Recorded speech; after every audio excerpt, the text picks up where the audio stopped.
Although Uganda has legislation against trafficking in persons such as the Anti-Trafficking Act of 2009, child trafficking persists, especially among children from the Karamoja region. Found out that every 2 months, 14% children are trafficked, which is really a shocking finding, because it will mean that in a year, if you compute, almost over 20,000 children are trafficked, which is very alarming.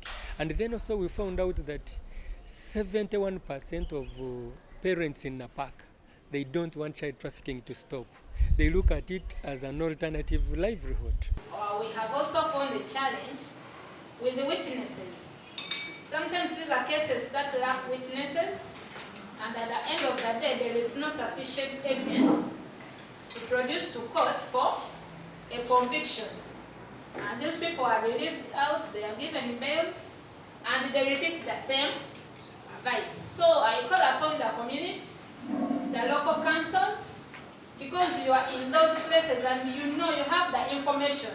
Research conducted by Panameet Africa in collaboration with the Women and Equal Opportunities Commission desk of Moroto Diocese indicates that one of the major drivers of child trafficking in Napak district is poverty and famine. Parents and guardians often view trafficking as a means of survival. These parents, they are convinced by the traffickers in Kampala, and then they give out to their children, hoping their children are going to get better life, better education in Kampala. But on top of that, to keep them actually not asking about their children, these traffickers every month send them some stipend, send them some little money, and they feel like they are satisfied. So the parents who used to be providers of children, now children have become their providers. Findings show that 45.6% of trafficked children are forced by parents, 36% are lured by promises of a better life in Kampala, and 4% are kidnapped by the traffickers.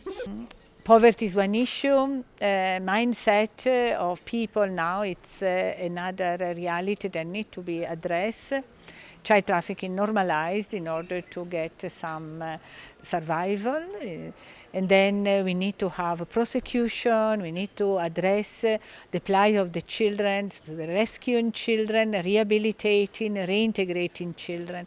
And this cannot be done by only the church, by only the government. It is a combination of intervention that needs. We place them into the safer environment, schools.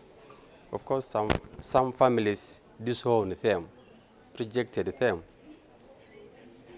That is the uniqueness of this problem. Whenever a child is rejected by the parent, what does the organization, what does the government have to do? It is something very, very, delicate to handle. But as the church, as the women desk, Moroto Diocese, we manage to place those children in a safer environment. And probably that has maybe made our approach quite unique, because they have never returned back on the streets of Kampala to beg. The research is part of the Protect Children, Stop Child Trafficking in Karamoja project, which aims to eliminate forced labor and modern slavery. Stakeholders are calling on government to implement programs addressing child trafficking, particularly in Napak district. They want strengthened economic empowerment initiatives, improved prevention measures, and enhanced rescue and rehabilitation services. Adia Nakote, UBC.